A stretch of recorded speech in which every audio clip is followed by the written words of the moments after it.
Every culture has its monsters, shadows whispered about to keep children close to home, figures that linger at the edge of fireside tales. In England, one of the most chilling is Black Annis, a blue-faced hag with claws like iron and a taste for human flesh. For centuries, she has haunted the countryside of Leicestershire, lurking in caves, prowls at night, and forever etched in folklore. Today, we step into the darkness of the Dane Hills to uncover the legend, history, and possible origins of this terrifying figure.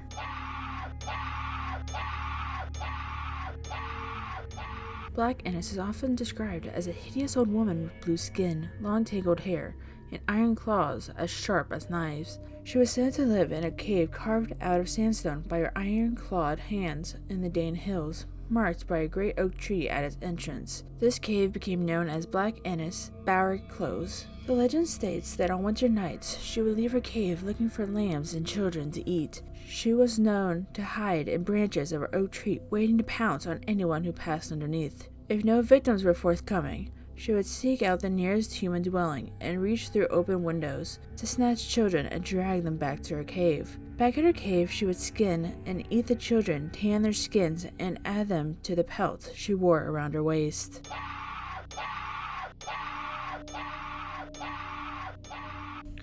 The terror of Black Annis was so deeply woven into the local culture that people claim cottages in Leicestershire were built with unusually small windows to keep her clawed hands from reaching too far inside. When she howled in the night, her scream was said to carry for miles, giving villagers a warning to barricade their doors and shutter their homes. Children were told to behave, or else Black Annis would come for them. In this way, she served as a boogeyman figure, a cautionary tale to keep the young in line.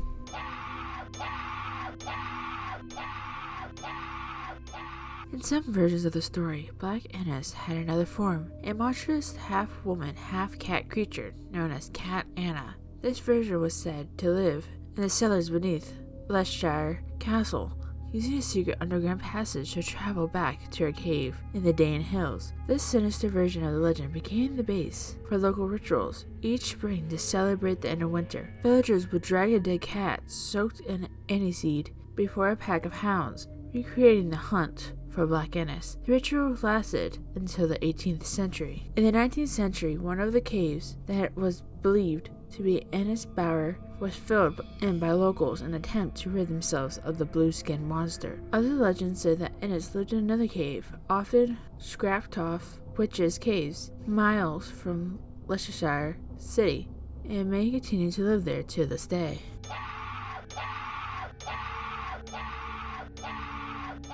Where did this terrifying figure come from? The earliest reference to Black Annis appears in the 18th century in land deeds that refer to Black Annis Bower Close, where her roots may go much deeper.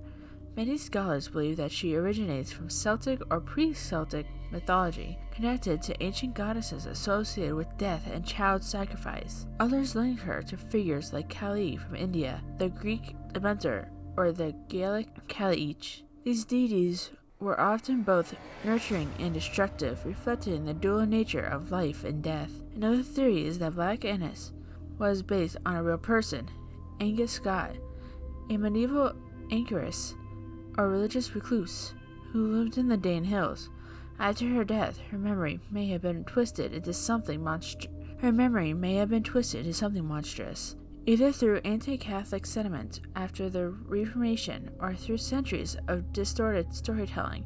In this way, Angus Scott may have transformed from a holy woman into a child-eating hag.